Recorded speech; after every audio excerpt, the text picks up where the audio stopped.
साथियों, आप सबका हमारे YouTube channel DK exam study में स्वागत है। साथियों, आपके लिए हम लेकर आए हैं कंप्यूटर क्लास, जो कि सभी कंपटीशन हेतु महत्वपूर्ण क्लास होती है, जैसे कंप्यूटर अनुदेशक, वीडियो, ASO, राजस्थान पुलिस, पटवार, RSCIT and all banking competition हेतु। साथियों, सर्वप्रथम हम कंप्यूटर थ्योरी और उसके बाद कंप्यूटर के मोस्ट इम्पोर्टेंट क्वेश्चन पर अध्ययन करेंगे।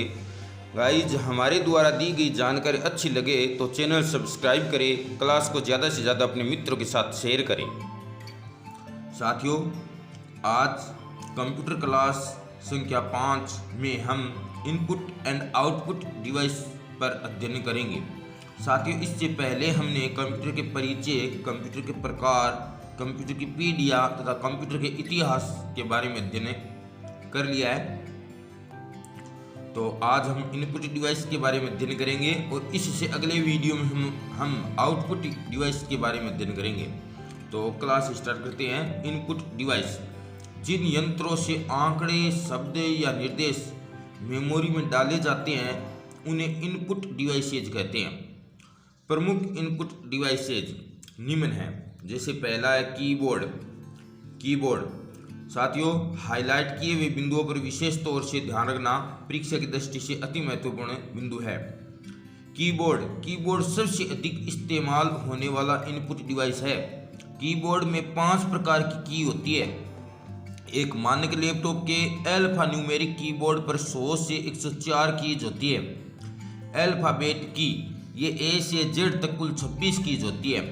संख्यात्मक की ये 0 से 9 तक अंक की तथा इसके साथ दशमलव, जोड़, घटाव, गुणा तथा भाग कीज को भी संख्यात्मक की बोलते हैं। फंक्शन कीज ये कीबोर्ड की सबसे ऊपर स्थित होती है। F1 से F12 तक कुल 12 कीज होती है। फंक्शन कीज की संख्या होती है कुल 12। इनका उपयोग बार बार किए जाने वाले कार्य के लिए पहले से ही निर्धारित रहता है। कर्सर कंट्रोल की तीर के निशान से दर्शाई गई कीज, इन्हें एरो कीज भी कहते हैं। इसे दायां, बायां, ऊपर तथा नीचे एरो की भी कहते हैं। इनके ठीक ऊपर कर्सर को नियंत्रित करने के लिए 4 और बटन होते हैं, जिन्हें होम, एंड, पेज अप तथा पेज डाउन कहते हैं। होम ये कर्सर को लाइन के आरंभ में ले जाता है। एंड ये कर्सर को लाइन के अंत में ले जाता है। पेज अप ये कर्सर को एक पेज पीछे ले जाता है और पेज डाउन ये कर्सर को अगले पेज पर ले जाता है। स्पेशल पर्पस की ये कैप्स लॉक, नम लॉक और स्क्रॉल लॉक की को टॉगल की कहा जाता है, जो किसी विशेष फीचर को ऑन अथवा ऑफ करने के लिए इनका इस्तेमाल किया जाता है। कंट्रोल अल्ट कीज को कॉम्बिनेशन कीज कहते हैं, जो दूसरी कीज के साथ कॉम्बिनेशन में प्रयोग की जाती है। शिफ्ट, कंट्रोल तथा अल्ट कीज को मॉडिफायर कीज भी कहते हैं। एंटर की और रिटर्न की ये डॉक्यूमेंट में एक पंक्ति का अंत तथा नई पंक्ति का आरंभ करता है। टैब की ये टेबुलेटर कीज का संक्षिप्त नाम है। टैब की का पूरा नाम होता है टेबुलेटर कीज। ये कर्सर को निश्चित दूरी तक एक बार में ले जाता है। वर्ड डॉक्यूमेंट में टैब सेट कर पेज का मार्जिन, पैराग्राफ तथा एक शब्द से दूसरे शब्द के बीच की दूरी को सेट किया जाता है। एस्केप की ESC इसका पूर्ण रूप होता है एस्केप की। ये कैंसिल बटन के समान होता है और पावर पॉइंट में इसके उपयोग से स्लाइड शो रुक जाता है तथा वेब पेज पर चलता हुआ एनिमेशन रुक जाता है। स्पेस बार ये शब्दों के बीच में जगह डालने हेतु उपयोग की जाती है। बैक स्पेस की कर्सर के ठीक बाईं ओर के अक्षर, चिन्ह तथा जगह को मिटाने हेतु इसका उपयोग किया जाता है। डिलीट की ये कर्सर के ठीक दाईं ओर के अक्षर, चिन्ह तथा जगह को मिटाने हेतु इसका उपयोग किया जाता है। तो विशेष तौर से इन 2 कीज के बारे में आप ध्यान रखना कि बाईं ओर का अक्षर मिटाना है तो बैक स्पेस की का प्रयोग करो और दाईं ओर का अक्षर हटाना है तो डिलीट की का प्रयोग करो। डिलीट की इसके द्वारा चयन किया हुआ शब्द, लाइन, पेज, फाइल तथा ड्राइंग को मिटाया जा सकता है। तो ये होगी आपका कीबोर्ड। अब 2 नंबर है आपका पॉइंटिंग डिवाइसेज। ये ग्राफिकल यूजर इंटरफेस में स्क्रीन पर कर्सर की स्थिति बताने के लिए पॉइंटिंग डिवाइस की आवश्यकता होती है। तो स्क्रीन पर कर्सर की स्थिति बताने के लिए पॉइंटिंग डिवाइस की आवश्यकता होती है। और पॉइंटिंग डिवाइस है वो निम्न प्रकार के होते हैं: mouse, track ball, touch pad, track बिंदु यानी कि track point, graphics tablet, joystick और टच स्क्रीन, ये सारे ही पॉइंटिंग डिवाइस में आते हैं और सारे ही इनपुट यूनिट्स हैं। तो पहले पढ़ते हैं हम माउस। माउस का आविष्कार डगलस सी इंजेलवर्ट ने सन 1964 में किया था। इसमें लेफ्ट बटन, राइट बटन और बीच में एक स्क्रॉल व्हील होता है। ट्रेडिशनल पीसी माउस में 2 बटन, जबकि मैकिंटोश माउस में एक ही बटन होता है। वायरलेस माउस अथवा ऑप्टिकल माउस रेडियो तरंगों के माध्यम से कंप्यूटर के साथ संचार बनाए रखता है। माउस 4 कार्य करता है।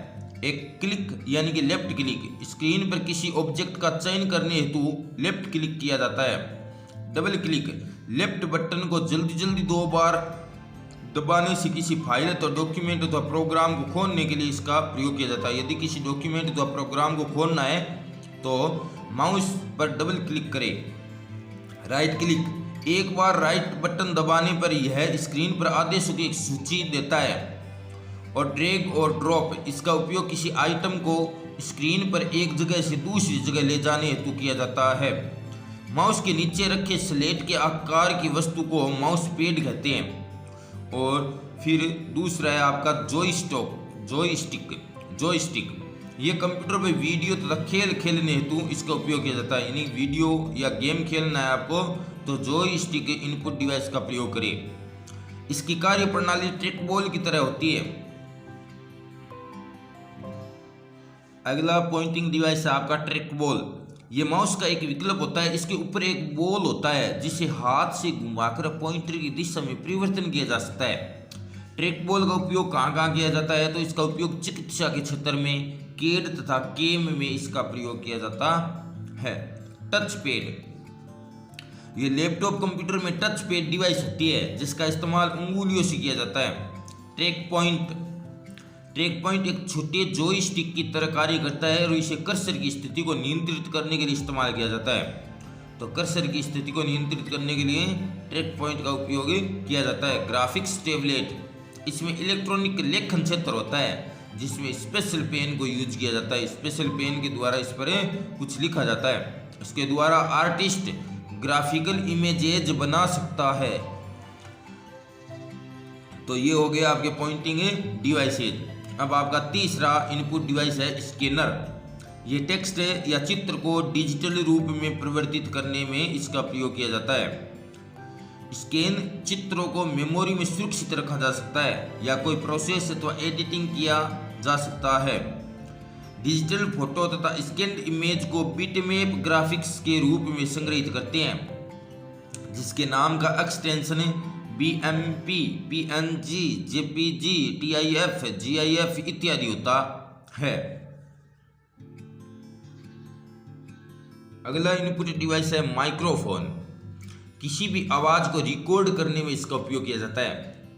अगला है वेबकैम।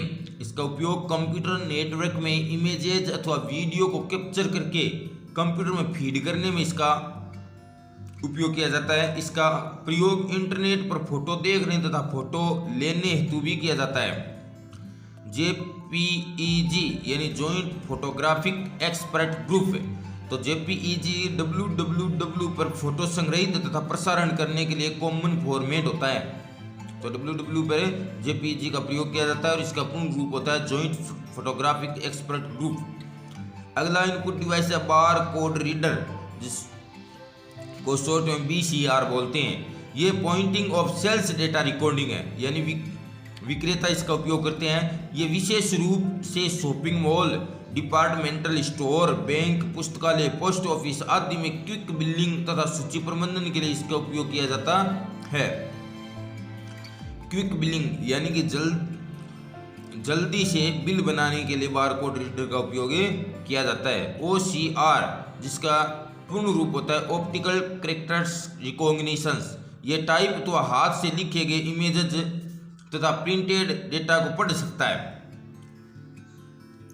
टाइप अथवा हाथ से लिखे गए इमेज लिखे गए और इमेजेस तथा प्रिंटेड डेटा को कौन पढ़ सकता है? तो OCR। ये प्रिंटेड डेटा या हस्तलिखित डेटा को ASCII में रूपांतरित कर देता है। अगला है MICR, जिसका पूर्ण रूप होता है मैग्नेटिक इंक कैरेक्टर रीडर। ये खास चुंबकीय स्याही से लिखे अक्षरों तथा डॉक्यूमेंट को इसके द्वारा पढ़ा जाता है। यह मुख्य रूप से बैंकिंग उद्योग में प्रोसेसिंग को कम करने तथा चेक और अन्य दस्तावेजों की क्लियरिंग में काम आता है। तो MICR का प्रयोग है वो बैंकिंग उद्योग में सर्वाधिक किया जाता है, जिसमें चेक और अन्य दस्तावेज की क्लियरिंग में इसका उपयोग किया जाता है। इसके द्वारा प्रति घंटे हजारों चेक स्कैन किए जा सकते हैं। अगला इनपुट डिवाइस है OMR यानी ऑप्टिकल मार्क रीडर। इसका उपयोग लॉटरी टिकट, ऑफिशियल फॉर्म, वस्तुनिष्ठ उत्तर पुस्तिकाओं की जांच तथा चुनाव में इसका उपयोग किया जाता है। यह एक विशेष स्कैनर होता है जो पेंसिल व पेन द्वारा किए गए निशान को पहचानने में इसका उपयोग किया जाता है। अगला इनपुट डिवाइस है मिडी डिवाइस। मिडी इसका पूरा नाम होता है म्यूजिकल इंस्ट्रूमेंट डिजिटल इंटरफेस। यह इलेक्ट्रॉनिक संगीत वाद्य यंत्र के बीच सूचना प्रसारित करने हेतु डिजाइन किया गया है। इसके द्वारा कलाकार कंप्यूटर सिस्टम द्वारा कैप्चर किए गए संगीत को प्ले कर सकता है। फिर अगला इनपुट डिवाइस है किम्बॉल टैग रीडर। ये छोटा सा कार्ड होता है, जैसे किसी दुकान में कपड़े में लगा कार्ड। अगला है SRD यानी कि स्पीच रिकॉग्निशन सिस्टम। ये माइक्रोफोन अथवा टेलीफोन द्वारा बोले गए शब्दों के सेट को पकड़कर ध्वनि में परिवर्तित करने की क्रिया है। तो SRD है ये माइक्रोफोन अथवा टेलीफोन द्वारा बोले गए शब्दों को पकड़कर ध्वनि में परिवर्तित करता है। ये बोले गए शब्दों को मशीन के पढ़ने लायक इनपुट में बदल देता है। अगला आपका प्रकाशीय कलम यानी लाइट पेन। इसका उपयोग स्क्रीन पर कुछ लिखने अथवा चित्र बनाने में किया जाता है। और फिर लास्ट इनपुट डिवाइस है टच स्क्रीन। इसका उपयोग बैंकों में, ATM में तथा संगीत सुनने में किया जाता है। तो साथियों, इसी के साथ ये इनपुट डिवाइस की क्लास यहाँ समाप्त होती है और अगली क्लास में हम आउटपुट डिवाइस तथा इनपुट व आउटपुट दोनों डिवाइसों के बारे में अध्ययन करेंगे।